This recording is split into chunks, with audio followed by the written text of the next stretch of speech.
Hey guys, welcome to the 429 podcast. Too many requests. Today's topic, we'll be talking about the future of console gaming. And with the new generation of consoles coming up, we're going to be talking about the PS5 and the Xbox One Series X and storm against the king right now with Switch. So we have our host 2. Say hello. Hey guys. We have our host 4. How you doing? And I'm 9. So let's start into this. The PS5 just had their event last week, right? And they finally fully revealed the new PS5 console. So it is in a streaming, beautiful, futuristic router design. It's clearly taking people's eyes, and could be a huge competition for Xbox. Now, Xbox just recently announced within the last 24 hours that their major event will be sometime in July. No exact date right now, but it seems like they're feeling the heat, so it's maybe they might have something in their sleeves. But let's talk about the PlayStation 5 first, since information is revealed. There are people we had people to settle and talk about it and see what they think about it. So I'd like to hear what your guys thought about the new PS5. Sure. So I'm actually really looking forward to the PS5. I've actually had a Xbox pretty much since the 360 came out. And that's kind of been my go-to console. I had 360, I have the Xbox One. Most of my good friends and whatnot all played on Xbox, and I've actually never really owned a PlayStation except for the very original PlayStation. However, this console looks to be honest, like a beast. I think it looks really clean. I'm a big fan of the color scheme, like the white on black with the blue. It is unusual. I will give you that. It's a very eye-catching. Super unusual. When I built my gaming computer, that's a similar color scheme to what I went with for my interior. I have a black case, but I have a white motherboard, blue LEDs, and just like that frost type look that I think is really appealing, and it just catches my eye a lot. It's gorgeous. I'll give you that. So I'm excited for one, just how it looks. I think that's really cool. It's game changing for consoles. I think it's really neat. And then I think there's a lot of cool things coming out in terms of games and specs and other things, but we'll get into that. But what do you think? What's your first thought? Yeah. Honestly, I'm not a big fan of the color scheme, I have to say. I played PS2 back in the day. I played a little bit of PS1 back in the day, but honestly, I'm a huge PS3 kid. So that whole PS3 Slim with how sleek it was, how it was black on black. It was gorgeous. I love that whole system. I love that whole design. I loved it so much I still play on the PS3 to this day. Right? The PS4 was also really nice, but I wasn't a big fan of the whole controller setup, and PS5 is a similar controller setup. Although it's really nice, like how the controllers are, DualShock 4 was really cool. I'm still a hardcore fan of the PS3, and it has a very special place in my heart. But the PS5, I have to say, the graphics though, from what I've seen, it's a whole other world of graphics we're coming into and everything, right? We'll get into the games and everything later, but I'm super hyped for the PS5. Color scheme wise, console system wise, this is probably one of the biggest consoles I think Sony's made in a while. This thing is massive. It's very. I think this puts us in very good premises if you think about it, because you got 4 here with a long history of Xbox. Starting way before back, 360 era stuff like that, who actually really likes the new PS5 design, and you have 2 here who been PlayStation fanboys since almost the beginning and has doubts about it. So it really puts I think it reflects the community's questions right now, how long-time Sony fanboys are kind of in doubts of the new design, while it's the new breathtaking, striking design is actually bringing in people outside of the typical community to look in. Maybe it reminds me a little bit of the Xbox 360, just because that was probably one of the first all-white consoles that came out, right? Yeah, you're right. Your original that's Xbox not 360. True. That's not true. We got the Sega Wii. Dreamcast. Sega Dreamcast. Oh, and the Wii. You're right. You know what? Thinking about it now, there's actually a lot more white consoles in the market than I thought there were. I thought this was really, really new, but looking back at it, maybe it's not all that new. It's not new, but it is. The design itself is striking. It's not a typical design even white consoles back in the day with the Wii. It's like a Dreamcast. Technically, the PS1s. It was kind of like a white gray. They're boxy, exactly. They're like a boxy. They're standard. You look at them, they're game console. This one, you can tell it's a little game console, but you can tell it's a little bit something else too. They're willing to really throw conventions out the window and be like, "This is how game console next generation would be, and this is how we should go forward." So it's really nice. What do you guys think about the Xbox, the Series X? It's a box. It's literally a box. I like it. I personally like it. I mean, I kind of see where they're coming from. Microsoft, is no longer just a player in the Xbox community now. They've been dipping their whole hand in the PC gaming now too, and I can definitely see the influence of like mid-tier towers designs that they're coming in. So I pretty much see it as like their interpretation that the Xbox is just pretty much a standardized gaming PC. Like a PC that you can just plug and play, and that's it, and it works. And I kind of like that idea. Sometimes some people, the big problems I hear with people coming into the PC gaming market is just that it's just too convoluted. Sometimes it's too much for them to dive in. What parts do I get? Which was the best monitor? AMD, Intel. It gets convoluted, and Microsoft being just buy our Xbox, plug it in, and it works. I kind of like that. I personally like the box design. I can see why people being like, it's just a box, like Tu said earlier. Yep. But I personally like it, especially with the I don't know if you guys saw the glowing cue that I had on top of it. Mm-hmm. I personally like it. Really nice. That's pretty nice. But I mean, it's funny too because looking back in the reveal, right?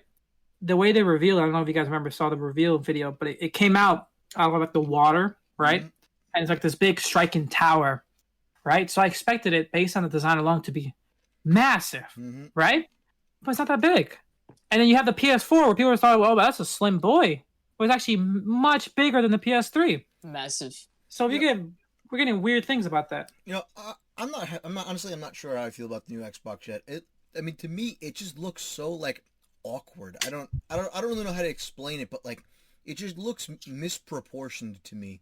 I've seen a lot of people comparing it to like a mini fridge, and like I think it's a super good comparison because like that's how it looks to me. I know you said it could remind you of like a computer tower.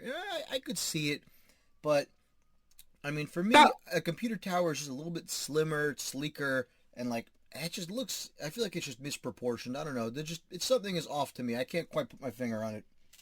See, I feel that way about the PS5, right? What I like the PS5 design, but without the disc holder, right? And I think that's game changing for a console gaming because now you're really transitioning away from the disc. So Sony made this console version have a disc platform on one version and a non-disc on another version. But I wouldn't be surprised to see that like the non-disc one sort of like take over. My worry with that though is like, for example, like my brother was trying to buy Madden the other day, right? And he was trying to buy it from like the PlayStation store. They had it for $60, whereas I found it at Best Buy for $25, right? Yep. So it's like, that's kind of my worry that these gaming companies, Sony, Microsoft will really have a strong hold on the gaming market, and it'll sort of be like we have to buy through them, and we kind of don't have a choice, right? Yep. Well, they kind of want that. That's kind of their idea, right? That's like that's ideal for them. So for those of you who might not quite be aware, he's talking about how the PS5 they released a digital only with no disc tray, and then they also have a regular version that includes the disc tray, which is also a 4K Blu-ray player, which is actually a pretty big feature. Nan, what do you think about that? I think, honestly, it seems for me from the way the design too, that they definitely designed the digital edition first, and then they designed a non-one after it, because it just seems so perfect without the disc tray. It's almost like that was the idea, and then they're like, "Oh, we need a disc tray." And then they just slapped it on the right, and like, there we go, we got the disc tray. That guy put it on the software development board. Add disc tray. Disc tray right there. So like, I definitely think that Sony thinks that digital only is the way of the future. And it makes sense for them from their perspective. They lower manufacturing costs because you don't have an optimal drive. It's with the way technology is advancing. The optimal drive part is actually one of the slowest parts now of the system, right? We got SSDs and everything, and heavy 12 flops GPUs and killer C processors now. Like the optimal drive is clearly now one of the weakest parts of the whole overall system. So it makes sense to them. They're like, you know what? Maybe we'll just cut that thing out and just have digital only, and that way we can, like number 2 said, control the ecosystem of the gaming. You want this game? You got to buy it through us. You can't buy it from a third party. You can't do anything else like that. Not only is it one of the slowest pieces, it's also pretty expensive. I mean, you're talking probably if you get just a 4K Blu-ray player nowadays. I mean, you're spending at least $100, if not more, right? So, I mean, maybe since Sony's manufacturing all the parts themselves, it's going to be between $50 and $100 to put that disc tray in there. You know, I mean, Yeah. that's a $100, bro. large cost difference, right? That you can save, and people won't have to actually pay to get the digital edition. So, I mean, I think this is going to be the start of digital consoles, and I mean, I think on the consoles that come after this, if there are even any, I doubt that we'll even see disc drives anymore because I mean they're just becoming irrelevant. Honestly, you're probably right, but I really hope, from my personal opinion, that that's not the truth. I honestly wouldn't want to go towards a digital only environment. I really do like, at least for me, having a physical version of the game, because you get into the issues of licensing, right? When you download a game digitally, right? Yep. A lot of people believe that like they own the game, but realistically, you're only renting the license of that game, which means that any point in the future, this company can shut down their servers like 3 generations later and call it a day, and you no longer have physical any access to that game, and you pay for it. I personally believe that if I pay for a game, it should be with me, and I should be able to play it no matter how long into the future, 20, 30 years. I can kind of see where you're coming from, but I'm not so sure if this is a digital problem versus an online problem, right? Well, Let's take the like Call of Duty, problem, for example. Those are online servers. I mean, if you have a Call of Duty game downloaded, even after the COD servers are downloaded or shut down, you can still play the single player game, the campaign, right?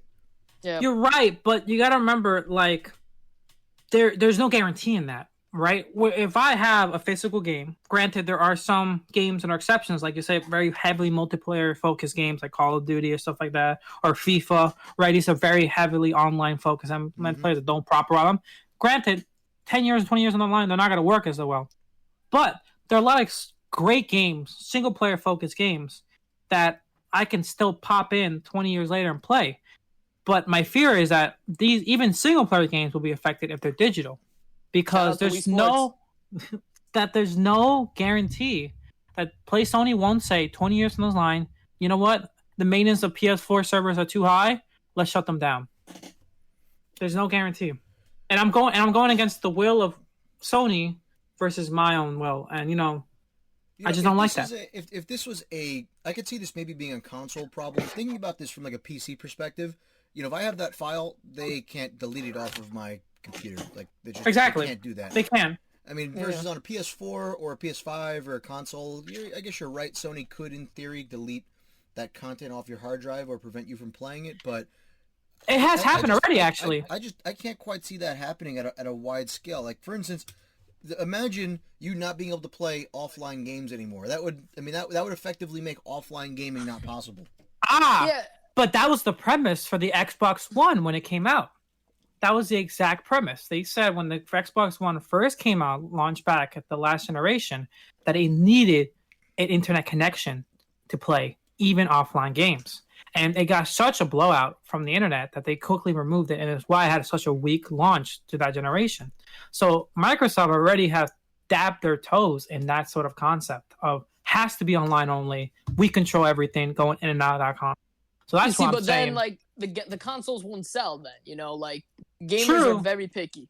So I mean, you have a point. The console won't sell, and like again, this goes back to the whole thing of like capitalism. Like we can have some influence on their decisions and stuff like that. But what I'm saying is, 20 years on the line, what if all companies at once decided, let's do this. This is the time. Nintendo does it. Sony does it. Microsoft does it. What's that going to happen? I guess everyone starts buying PCs. Yeah, long live the PC. I mean, sure, but I really doubt. Maybe the hardcore fans will be like, you know what, I won't stand for this. I'm going to get a PC. But I really think that there are going to be people out there that willing to buy anyway.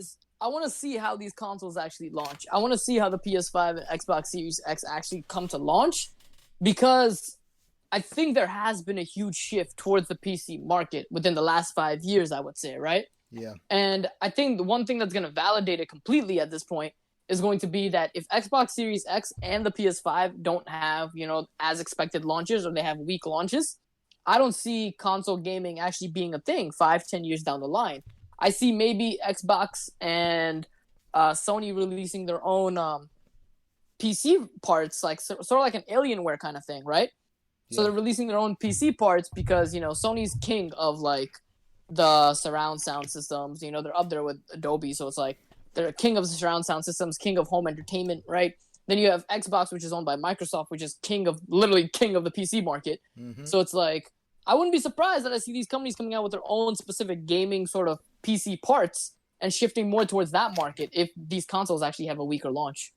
I know we discussed this briefly, the three of us, but I mean, I could really see something like consoles just becoming completely irrelevant in exchange for PCs, right? I mean, originally consoles were meant to just be a cheap alternative to having to buy a computer for gaming. And not even necessarily just a cheap one, but also an easy one, right? But, I mean, PCs are becoming more and more easy to use. You have things like the Windows Store now. You don't have to know how to install software. You don't have to know how to download things. You just have to know how to open the store and click purchase or click buy, right? Like, it's becoming like easier and easier to do things on the desktops now. And I mean, consoles are getting more and more expensive. They've been getting, increasingly expensive, and I can only imagine what these are going to market at. And I mean, they're not that much cheaper than buying a PC. And I mean, a PC has so many other uses, and you have games that are coming out with so much cross-platform capability. And Microsoft is heavily investing in their Xbox on PC apps and stuff. So I mean, realistically, I would not be surprised if consoles were coming to an end within the next decade. It's quite possible. Honestly, the people already have started dabbling that idea of that the console, or at least the traditional generation of consoles that we've been doing for the last 8 generations, probably won't continue on. Maybe there'll still be consoles in the future, but it just not to the extent or the similarities we have them now. It might be like how Tu says. A lot of people are pitching that it'd be more like you purchase a base console and you buy the parts to upgrade it 5 years from now. That's what I'm thinking, honestly. Or some others are saying it kind of like Stadia's method, how you just buy sort of like a little box that connects to their servers, and you just use their servers as kind of like your hardware, and you play streaming all the time. I mean, granted, Stadia has a lot of issues and is performing horribly, but there's no evidence that say that 5 years down the line, the Stadia method could be the next common way to play video games. Yep. And I think that we could really see a shift in the whole gaming market, right? So let's take a look at what happened in other entertainment industries, right? Let's take a look at the movie and TV show industry and even the music industry now, right? How often do you buy movies? How often do you actually buy music and songs and albums and stuff, right? Like, nobody actually buys that content anymore. Everyone has subscriptions, and they watch it, and they either they watch it on their subscription platforms or they rent it, right? No one's actively buying and purchasing things like that anymore. So I mean, I wouldn't be surprised that we see things like Xbox Game Pass, which is already kind of pushing that on Xbox players.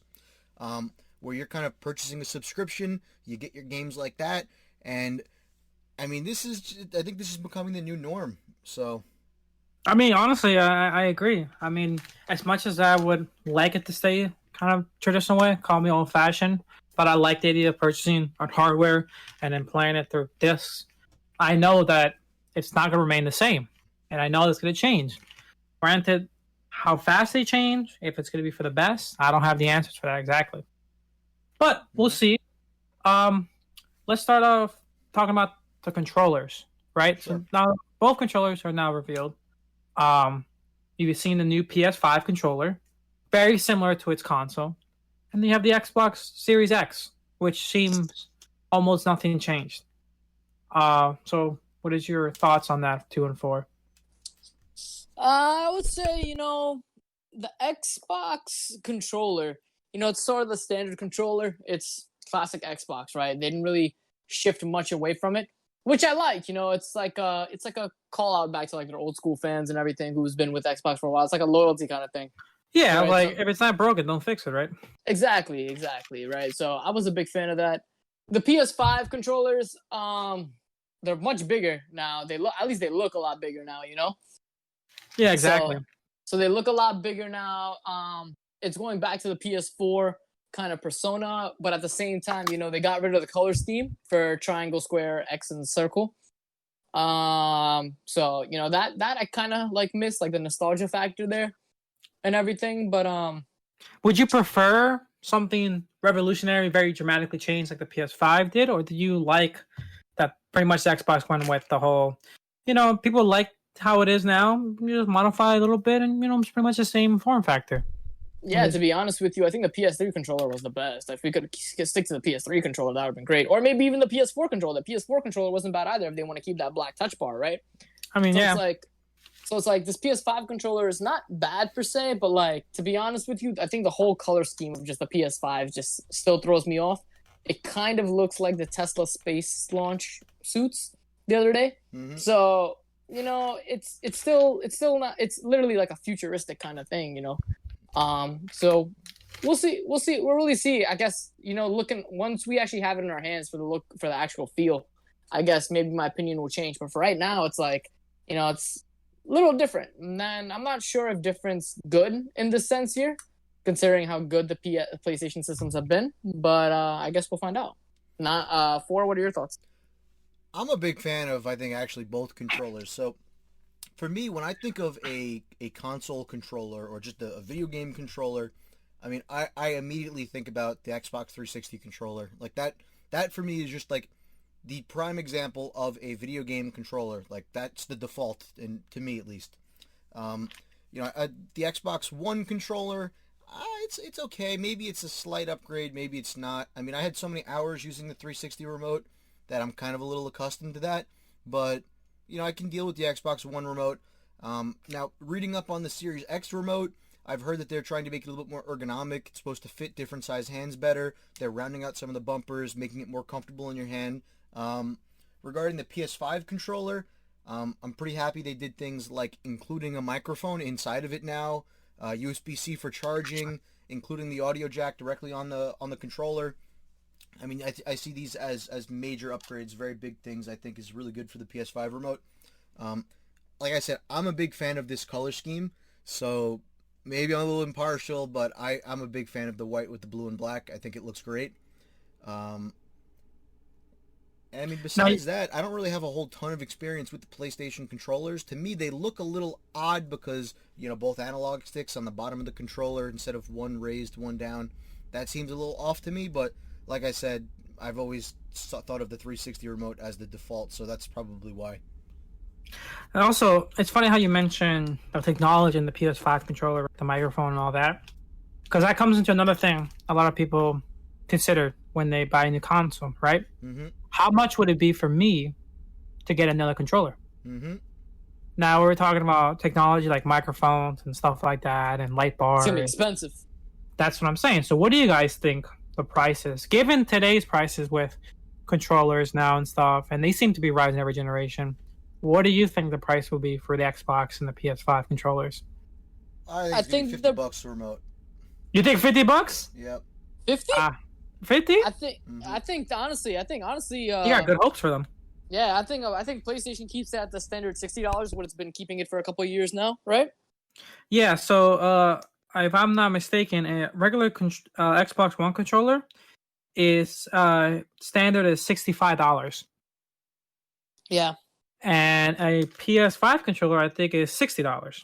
So only it $5 should be difference. $60. Yeah, Sony's been keeping steady at the $60 price range for a while now. I know PS3 controllers always retail at $60. They still retail at $60 at some places, right? And then you have PlayStation 4 controllers also retail at $60. So I wouldn't be surprised if Sony stayed put and kept it at $60 also for the PS5. We'll see. I mean, there are a lot. You can argue that there's a lot more technology in these controllers now, so they can justify a higher price. I wouldn't be surprised if I see them. I've seen some of these controllers go up to like 65, 70, depending on the color scheme. Some of them have exclusive colors. Yeah, colors obviously will play. And they go up. For default pricing, I think you guys are probably right. Actually, thinking about it now. I know I've seen some of them on sale for $50, so that's kind of where I was getting my number from, but you're probably right. Default pricing is probably going to stick at about $65. Yeah, so, I mean, that's another thing to consider, is if you have a buddy, you got to buy a controller for them, so hopefully I would hope they don't change, but I remember back, I think, when the Xbox 360 era, they were flat 50 when they first came out. So then they came You out know to what's the one thing 65. I've always So, loved about these systems? There's one thing I've always loved about these systems since the PS3 days and everything. Mm-hmm. Even maybe in the PS2 and PS1 days. I don't know if you guys experienced that because I didn't experience that one as much. But like back in the PS3, PS4 days, we used to always just have our controllers in our backpacks when we were in school. And it's like no matter whose house we went to, we just hooked up our controller to their system, and we just played. And I think that's always been the best thing about these systems, is that like, oh, I don't have to buy 7 controllers and keep them in my basement or whatever, right? I could just be like, hey, I'm going over. My buddy John over there is going over. Like, all right, let's go sit down and go play some video games, And then I have my controller, he has his, and we just pop open one of the systems and we call it a day, Mm-hmm. I just appeal with console. It's so easy, so convenient, so appealing. It's just a box, plays. It does one thing and it does one thing well. That's the whole point. That's why I think everyone loves console gaming. It's just because like it's refined for just gaming. Back to that PC convo we had. It's like console gaming. It's there. Let's hit it. Let's play. Let's do our thing. Call it a day, right? Whereas PC, I can see where things can shift the dynamic between. Okay, here's work, here's school, here's gaming, here's, a personal project I'm working on or something. So it's like, I see how that, like, discretion can't be designed. But, like, with console gaming, it's like, hey, I'm going to go play some video games, pop open one of the consoles and call it a day, 100%. Mm-hmm. So let's talk about the specs. So we have the specs lineup for both Xbox Series X and PS5. And I'm going to, list them off. And you guys take it in and tell me what you think about the specs lined up, right? Mm-hmm. So for the Xbox Series, I'm going to round them up real quick.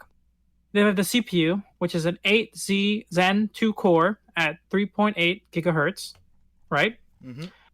The PS5 CPU has also an 8 Zen 2 core, but at 3.5 gigahertz, so 3 gigahertz below.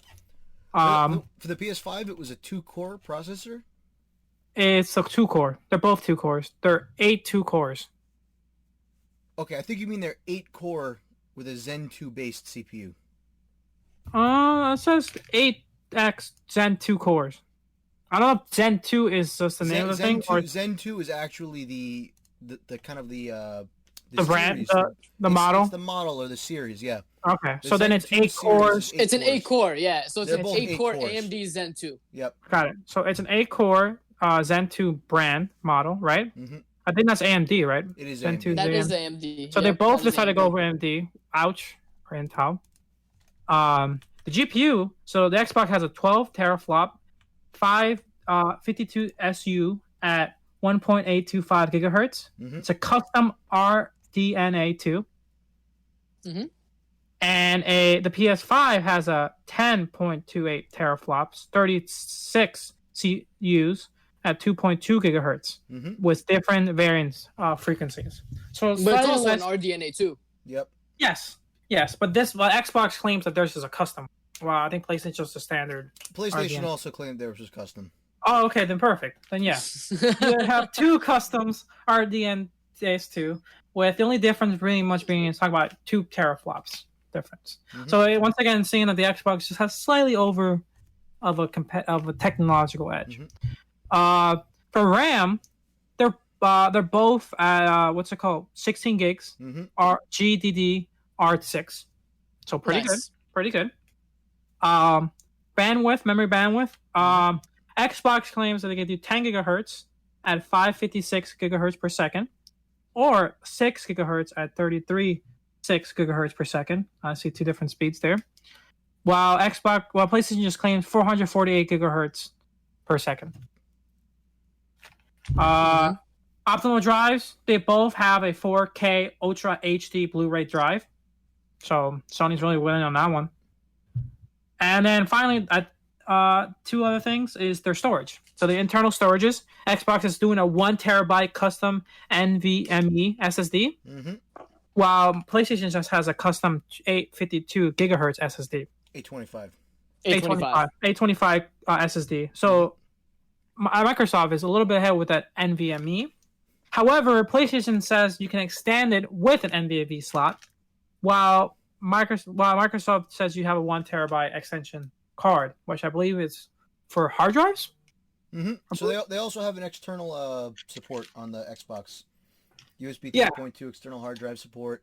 PlayStation 5 will not support external drives. They only support the NVMe edition, which is actually might hurt them in the long run because NVMe SSDs are, one, harder to install. They're easier to break for people that don't know how to do it well. Two, they're more expensive. You know, and it's almost a slap to the face of the consumer because you can actually do backwards compatible PS4 games on external hard drives. So it's not that PS5 can't do support for external hard drives. It's that they don't want to, simply because they always want to maintain themselves as the fastest on the market, which I think is a little BS. I would much rather have the consumer have that option, and if I want to be able to save money or have a large external hard drive with all my games on it, that's my prerogative. I'll take the performance hit, but make that my choice. I don't want PlayStation making that choice for me, so I'm not a fan of that. That's crazy. I mean, honestly, yeah. I mean, and these are, especially with like a console who has a digital only version, that storage is going to be one of your biggest limitations for a console gamer, especially as games are just dramatically exponentially growing in size. You got like games like Call of Duty who are like easily over 100 gigs right now. Oh god. So you're talking about close to between $100 and $200 for a terabyte of NVMe SSD storage. I mean, if you wanted to get something like 5, 6, 7, maybe 8 terabytes of storage, I mean, it's hundreds and hundreds of dollars. I mean, versus you can get an 8 terabyte external hard drive for on sale maybe $200 or $300 max. I mean. How many games are you playing that you have an 8 terabyte hard drive? Let me ask that I mean, think about it. I mean, I recently downloaded a COD update that was 80 gigs just for the update. So I mean, stuff. If you have a large Lime game library, like on Steam, for example, I mean, I've got dozens of games, and I mean, going forward, if they're all going to be hundreds of gigs, I mean, 8 terabytes isn't unreasonable to store your whole library at once. I mean, yeah, that's a concern I really do have. That, and it's something I struggle a lot with the PS4 throughout its lifetime. It's just the storage. I constantly have to figure out, and it's basically like a sacrifice ritual. Who do I sacrifice to the bin so may I play my Red Dead Redemption 2? It's maddening that I have to actually make these kinds of choices as a gamer these days. Where I used to remember one little memory card can hold like the save slot of just 32 games easily.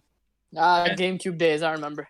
So, like, it's just maddening to me that I have to now make these games because they're easily costing more than 100 gigabytes. And with Sony basically telling me right now in my face that I can't, there's no cheap way of me adding that external space.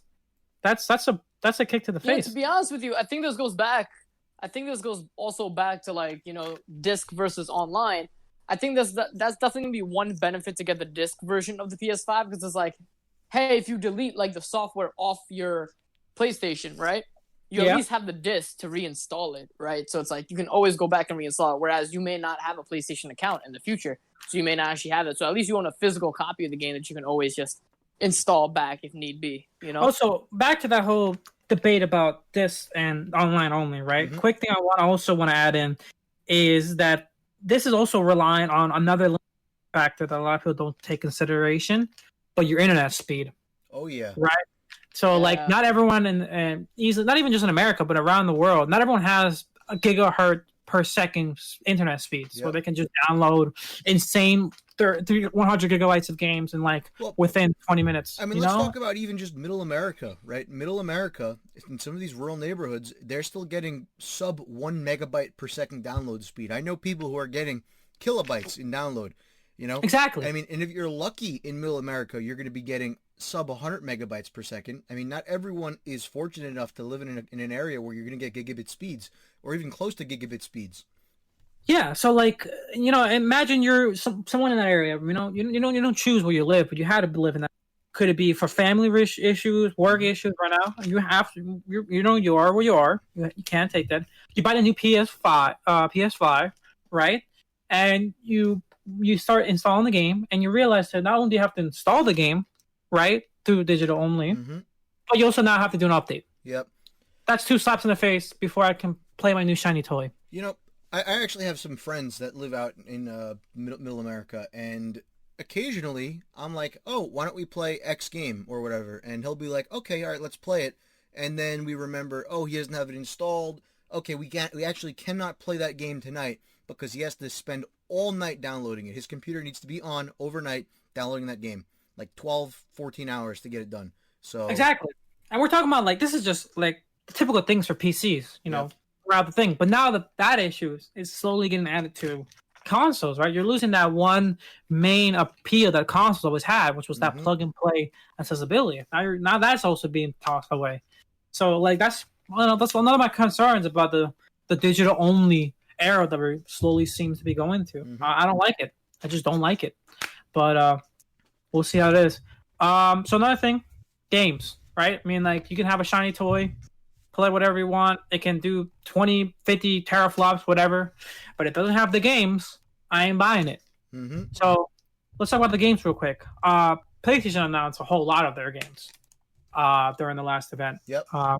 So let me just shoot off some of these real quick. We got Spider-Man, Miles Morales, which been confirmed.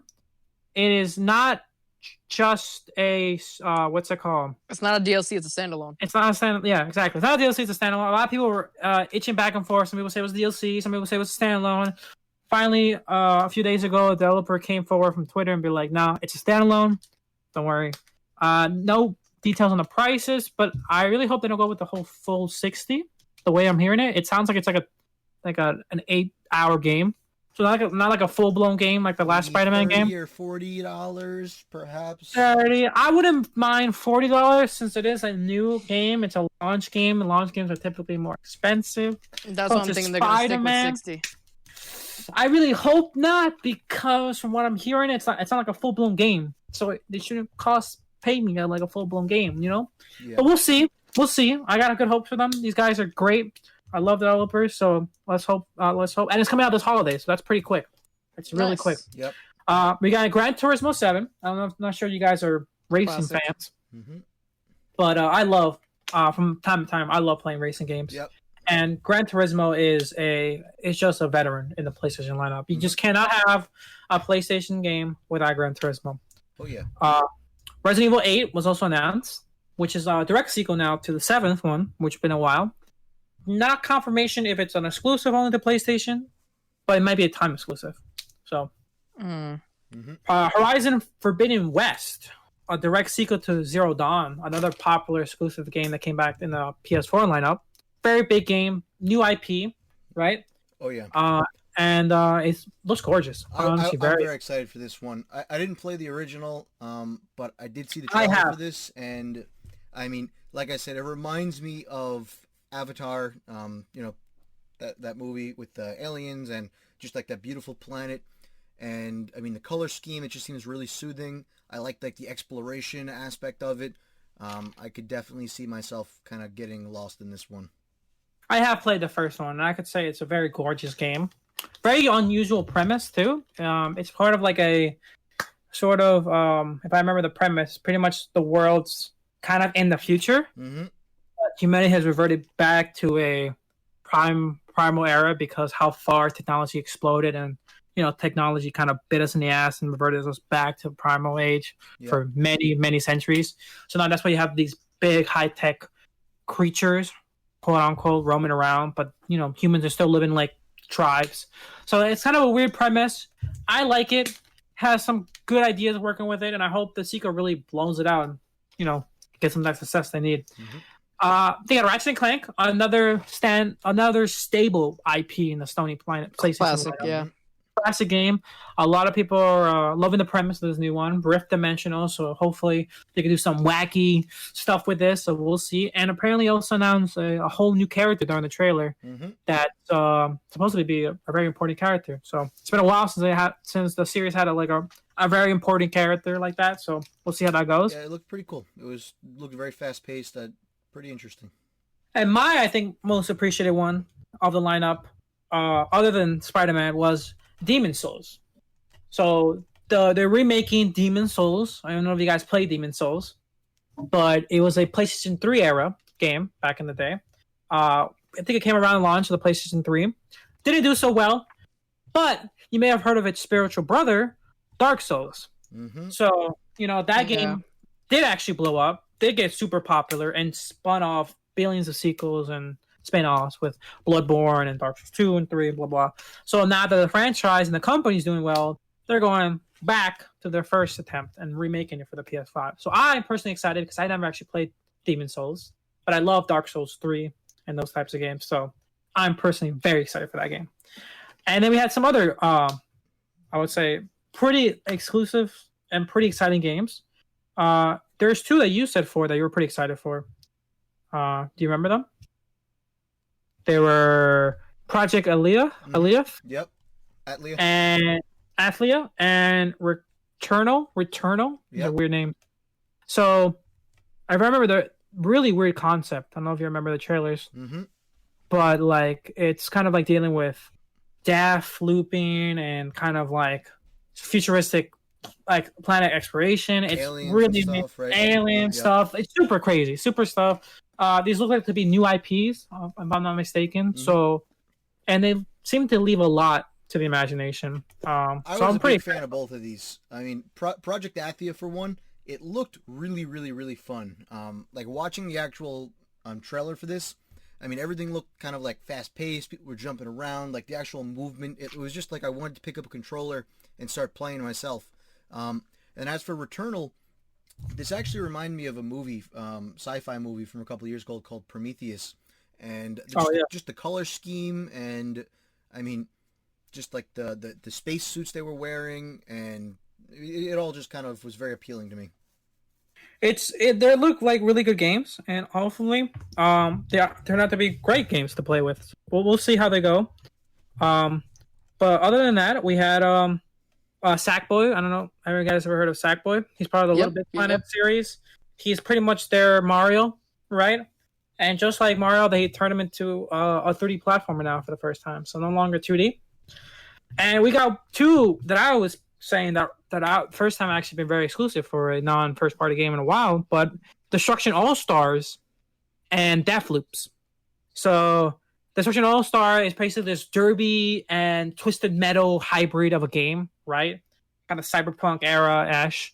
You are like a couple of these demolition derby drivers with like special abilities and stuff, and your whole point of the game is to knock the absolute hell of your car and then use special abilities to like get that competitive edge in this very extreme sport era kind of game. Looks right? Fun. Yep.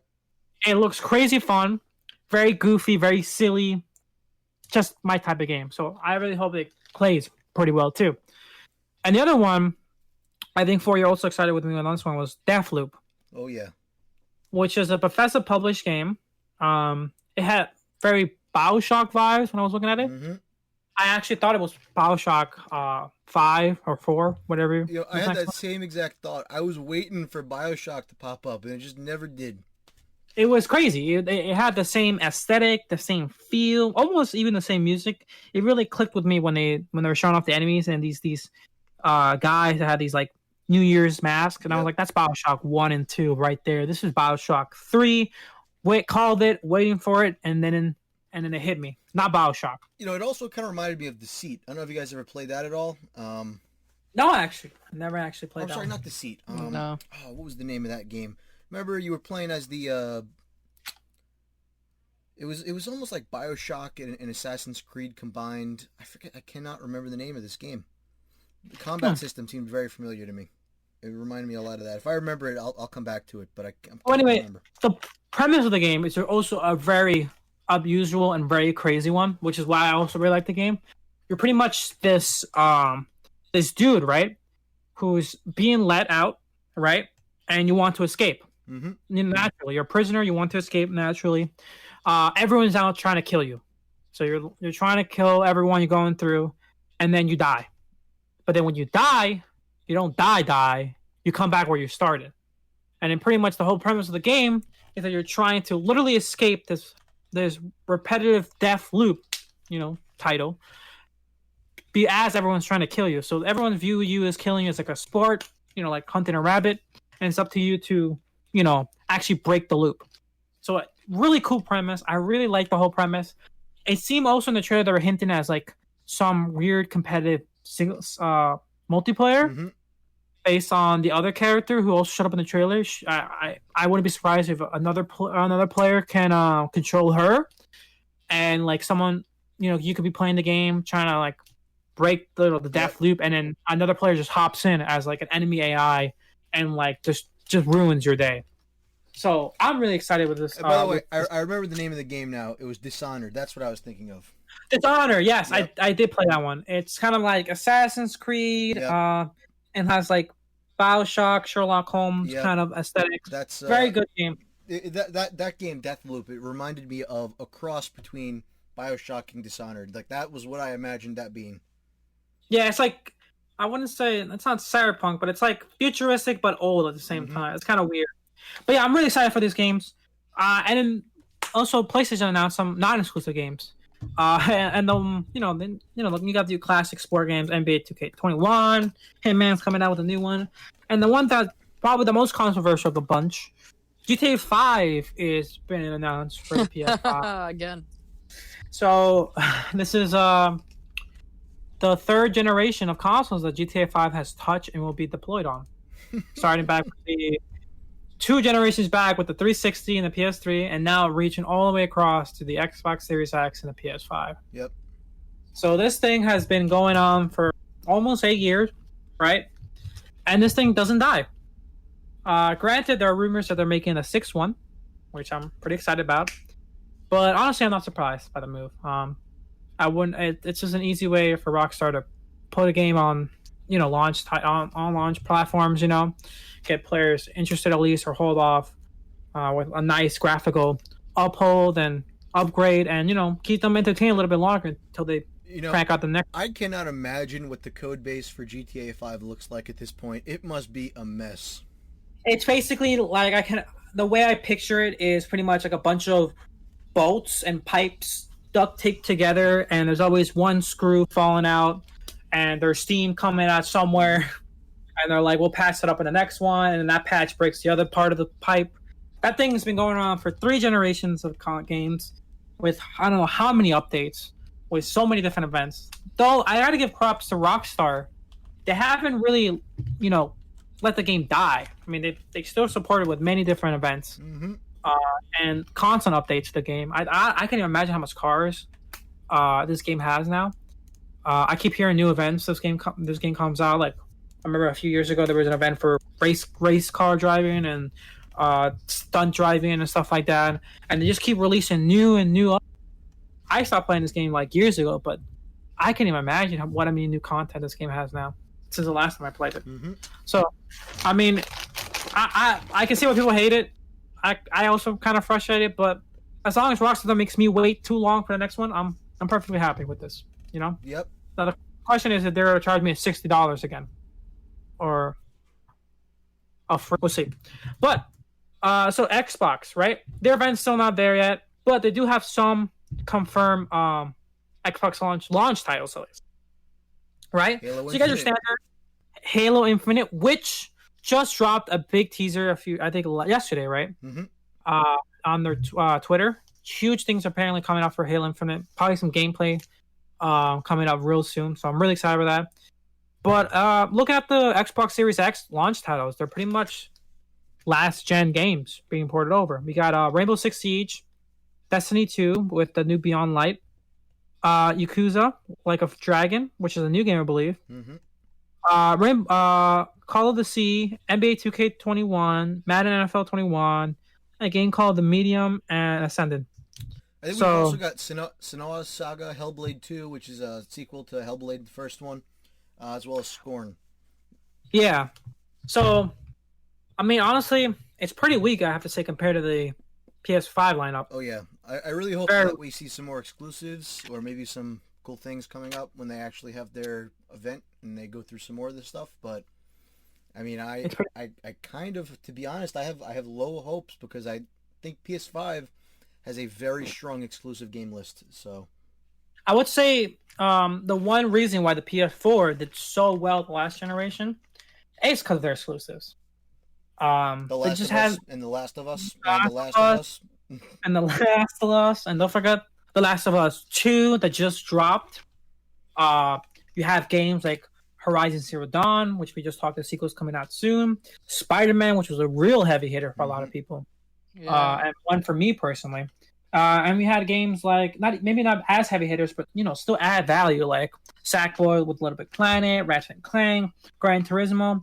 Granted, these games are not appealing to everyone, but it's still there, and there's still quality titles for who those are interested for. Well, Xbox just seems to be kind of going for more of a franchise kind of games. These are like Ubisoft games. These are about and sports games, but they're pretty not exclusive games. These games will be on the PS5, of course. So, they're pretty much only big heavy hitter right now is Halo. All right. And, we're not even sure if that's going to be good, hopefully. Well, now that we've kind of got a nice rundown, we've talked a lot about each of the consoles, let's get to one of the probably biggest things that we'll have to, that will kind of dictate who the winner of this is going to be. What do we think the price of each of these consoles is going to be? 2? Any ideas? The business. Repeat what you asked again. What do you think the price tag of these consoles will be? I'm trying to. That's what I've been thinking about throughout these conversations as we talked about specs. Gaming libraries that are going to come out at launch and everything. Mm-hmm. But if anything, since this is such an advanced system, and usually the way I've seen, PlayStations have come out, they've always come out around the $500 range. I remember when the PS3 first came out, remember the big clunky one that was like 20 gigabytes? That was at $600, right? Mm-hmm. So it's like, I'm thinking this PS5, maybe it'll come in at, I'm estimating around 500, between 500 and 600 is where I'm really feeling the PS5. Xbox, to be honest, I don't have that much experience in Xbox pricing. But if I were to guess, since it has, pretty similar specs to the PlayStation, I would say it's probably... Yeah, slightly higher. Yeah, slightly higher. So I would say it's probably going to fall into the same $500 to $600 range to stay competitive.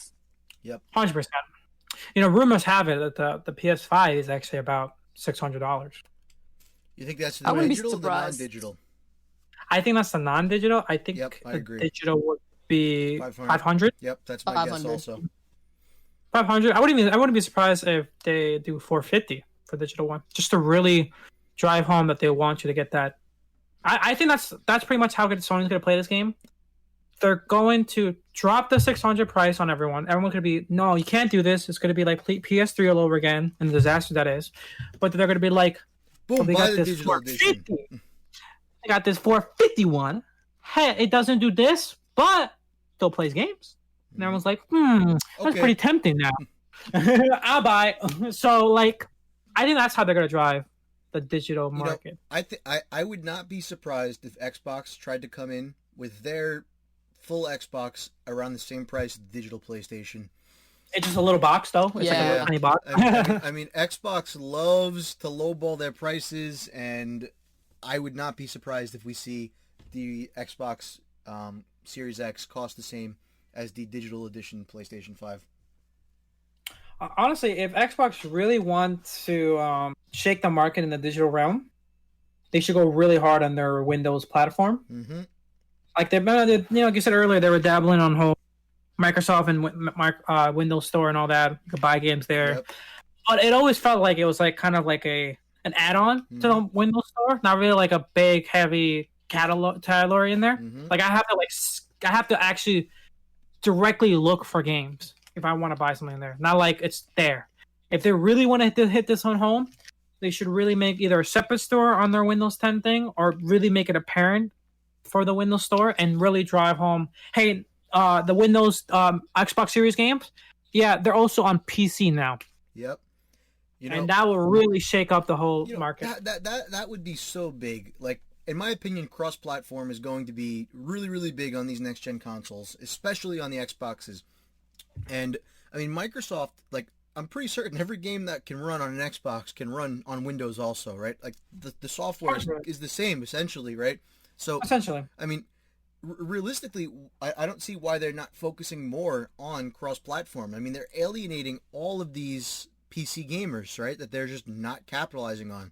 Like, I have so many friends that play on Xbox, and the only game I can play with them right now is like Call of Duty, for example, because that's cross-platform, right? But if Xbox and Microsoft really focused more on honing into the PC market and letting cross-platform kind of grow, I mean, I'd be willing to buy a PC kind of like Xbox subscription. I might even consider the Xbox Game Pass for PC if it means I can play with my friends on Xbox on my computer, right? And I mean, if you look at the way that like Call of Duty's doing it right now, you set what type of controller you're working with. Are you working with a mouse and keyboard, or are you working with a regular controller? And it just affects how your matchmaking is going to work. I mean, the biggest problem between PC and Xbox and PS5 was all about how, you know, the mouse and keyboard give you an advantage in certain games, and which is totally true, right? But I mean, now that you see games are solving that problem with like this, okay, just check this box if you're using a mouse, check this if you're using a controller, and it just will disable one of the other ones. I mean, is that going to be a perfect solution? No, it's not going to be a perfect solution, but I mean, it's going to be pretty dang close to perfect. I think you're going to have a very small fraction of people who are actually going to go out of their way to try and bypass those controls. So, I mean, I see it being a huge missed opportunity for them, and I think they should really try to capitalize it going forward. Honestly, I mean, we have seen momentums in that direction. I mean, we just heard on the EA event that they had a few days ago that they finally announced that Apex is going to be not only cross-platform fully now with the Nintendo Switch version that's coming out soon. So, like, you're talking about like a really big multiplayer popular game. Oh yeah, another one that's been added to the cross-platform list. It used to be just Minecraft. Now you got Apex Legends. You got, I believe, Warzone. It's cross-platform. You got pretty much a lot of the battle royale games are now pretty much. Well, I mean, if we look at this, right, like let's take like PUBG for example, right? PUBG is currently, I think, the last big battle royale that is not cross-platform, right? Fortnite's cross-platform, Apex cross-platform, Warzone is cross-platform with like everything. That thing is even cross-platform with mobile devices. Yeah. See, so I mean, PUBG is a dying game currently, right? Like my friends that are still into it and still play it on Xbox, they've been telling me how they're actually adding bots into the game because, like, for one, maybe they don't have enough people. I mean, if they just implemented cross-platform and you let all of your communities now matchmake together, you solve this problem, right? You no longer have the issue of needing bots because now you've got multiple communities of players able to play together. You know, so I only see it as a win. I just can't see the downside of it. Cross-platform has been an answer to a lot of games. It has sparked new fan base and it has amped up user bases for a lot of games that were on the decline. And it just encourages cooperation with like everyone. You know, I see very few times where the addition of cross-platform has really, I think, hindered a community. The only time I could think of that actually did that was, I think, Fortnite. There was a whole controversy. I don't know if you guys heard of it. Was when they added like true platforming. You know, the whole issue of keyboard and mouse, right, and then controller, right. What actually was happening was controllers where players were doing much better than keyboard and mouse. Yep. And the reason they were doing much better is because in order to their solution to level the playing field was to add a modified aim assist. Exactly. But it was so good that it pretty much caused a lot of the keyboard users to complain. Yep. Granted, I don't know how good it was that it can basically make a new player into like a prestige level 100, but it was still enough. Personally, I don't think it was that good. I played on both keyboard and controller back when this controversy was rampant, and I didn't feel like it was that much of an improvement. But you know, Fortnite has already addressed this. They changed their aim assist already, and then, you know, like tweaked it. So like even that was just a small issue, and they addressed it. So. You know, I just don't see if we think about this too, right? On the new Xboxes, you can actually use a keyboard and mouse, right? Like you can plug them into your console. Like for example, in Call of Duty, you can use a keyboard and mouse to play Warzone. You can use a keyboard and mouse to play different games, right? So if they really set their eyes on being fully cross-platform, I mean, you can even have games that are only PC games right now. Take it like League of Legends, for example. And maybe they'd be able to bring that onto Xbox. And now you can play League of Legends with your Xbox. I mean, this is like an everybody wins scenario. I really feel strongly about this.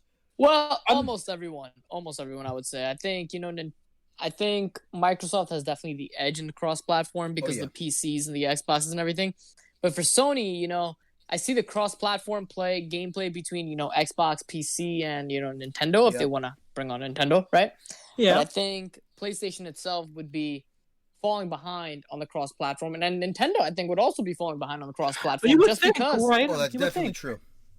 You would think, but Nintendo has been pretty cooperative with the whole cross-platform thing. They're the ones apparently went to Microsoft to add cross-platform to Which is true, but the way I'm seeing it is like Microsoft has such a competitive edge on the PC market, so that like their cross-platform, you could literally start playing a game on Xbox, pause it, and then continue on your PC. Yep. Microsoft has that capability that you could do that, or at least they could implement that capability because it's all one ecosystem. Mm-hmm. Whereas that's kind of hard to do. Like you can't stop playing on your Switch and then switch over to like, I don't know, your Switch Lite or GameCube or whatever system, right? Or like you can't stop playing on your PlayStation to switch over to your PC. Well, so it's like I think you're right. I think Xbox and Microsoft definitely do have an edge, but that's not to say that Sony couldn't make changes to kind of focus more around it, right? If they made a really nice, really good environment on Windows, like let's take like Steam for example, right? Steam is great. Like I love that. Like there's a bunch of different like game library loaders and platforms and whatnot that you can run games on and whatnot. And I mean, if Sony was to just make one of those and load their exclusives into there, I mean, I don't know how much of an edge they'd have. I mean, like for example, on Steam, we'll use that again. I mean, you can work between two computers, no problem, that both run Steam, right? So if I have one computer here and I want to run the game here and I want to streamcast it to the Steam on my laptop that can't run that same game, I mean, you can do that perfectly fine, right? And it works. So I don't see why it would be a problem to do to kind of give better capability between a PS5 and a PC.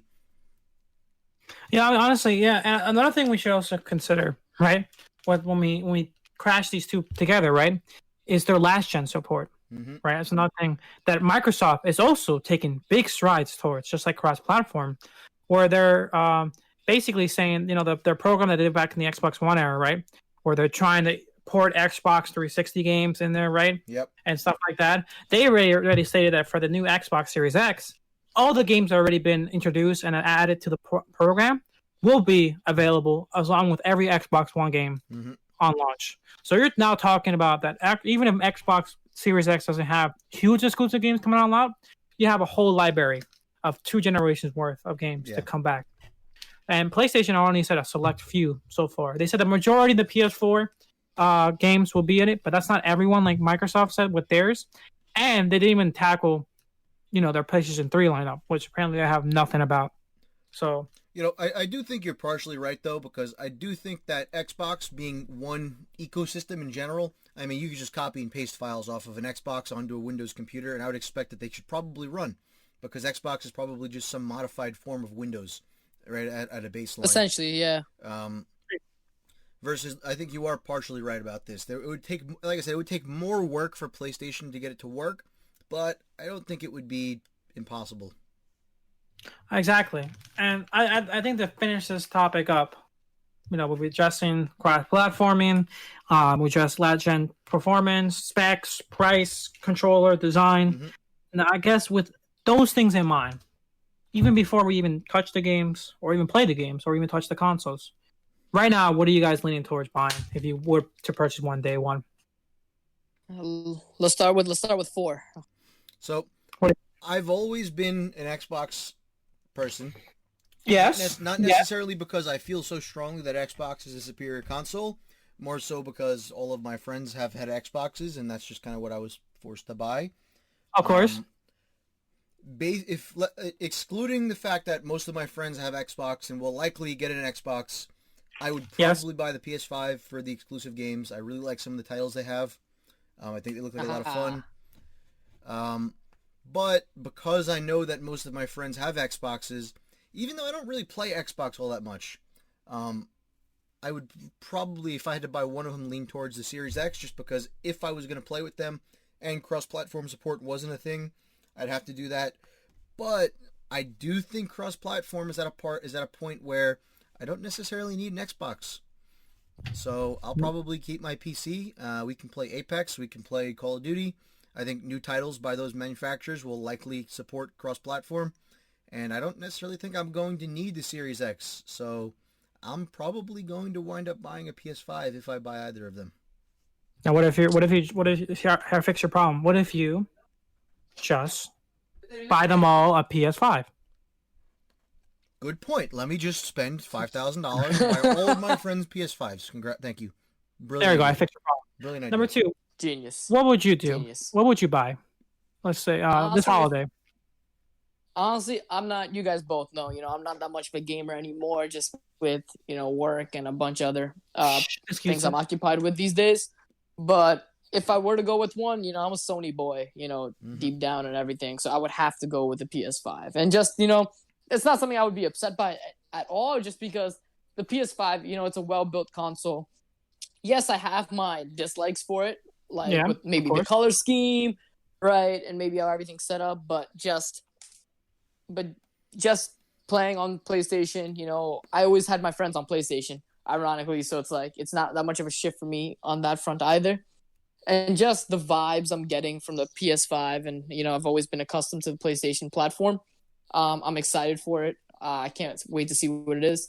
Xbox Series X, no hard feelings on the Xbox Series X. To be 100% honest with you, if Xbox and Microsoft actually integrated with their PC client, right? Yeah, that would probably shift my opinion.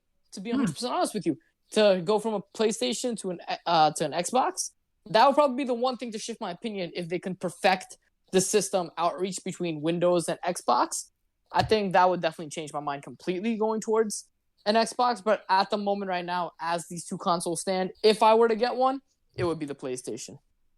Now, it's funny because I would say I come from very different backgrounds, right? With me kind of coming from the Nintendo side, right? Up to the 360 era, where my friends primarily played 360. Then when the PS4 came out, we all made a decision together to go to the PlayStation 4. And so I think I literally have tackled every single corner of the market throughout my lifespan of a gamer. And with considering the exclusive on the PS5, but the cross-platform and the heavy specs of the Xbox Series X, I think I decided that I'm definitely going to just stick with PC, and you guys made a horrible choice either way. So that was, our discussion on the future console gaming. I do have one more point I actually just thought of while we were talking about this point. Hit me. Sony makes TVs, right? So this was something I just thought about. I have 2 Sony TVs in my house currently, and I'm curious if maybe we can see some type of integration between the Sony TVs where I won't have to have my PS5 attached to my TVs, and my Sony TVs can just wirelessly connect to my PS5, and boom, I don't have to actually have an HDMI cable. I don't have to do anything. They just pair with my TVs automatically, and I can play my games like that over the network on any of my TVs in my house. So I think that would actually be a kind of really cool feature that I would like to see. It'd make my life really cool because I can just take my controller, go anywhere in my house, and play the games that I want to play. That would be really neat. That's kind of I thought would be cool. We'll see what Sony does. That's a pretty good point. I mean, Sony has touched a lot of the devices. See where we go with that. But I think that's pretty much how we're gonna go with this. Yep. Any last thoughts too? No, I think I've made my points pretty clear. The one thing I did not mention though is that I hope Sony comes out with a new God of War game. Just saying. Super excited if they come out with a new God of War game. Oh, definitely. 100%. Right. Definitely. I hope it's sooner rather than later. I've heard rumors about it being in the works, but other than that, I'm excited for the future of console gaming. To be honest with you, I'm very excited to see where these consoles are headed, where everything's going, and so. Oh yeah, don't get me wrong. I'm very excited about this. I mean, even with us going to the digital era, maybe just completely dropping how consoles will work from now on, I'm so excited for it. It's still. I'm always excited for the dawn of a new console generation. Maybe this conversation in a couple of years from now won't be the future of console gaming. It'll just be the future of gaming. Who knows? I can almost guarantee you probably in 5 years from now, everything about in this conversation will be mute or wrong. Yeah. In some way or fashion. PlayStation will announce tomorrow. It's actually the PlayStation 5.5. All right. So anyway, I think we're out of time, guys. that's the future of console gaming, our discussion on it. Thank you so much for joining us. I hope you guys had as much fun listening to us as we had talking about this. We'll be having much more discussions. I think one of the next ones going to be talking about working from home, working from the office, right? Yep. Which is coming up. And we have a lot more to discuss. So please feel free, leave anything you like, leave us feedback if you can, and please continue watching with us as we get this together. And thank you, everyone. Have a safe day out there. Cool. Yep. This has been the 429 podcast signing off. Good night, guys. Take care.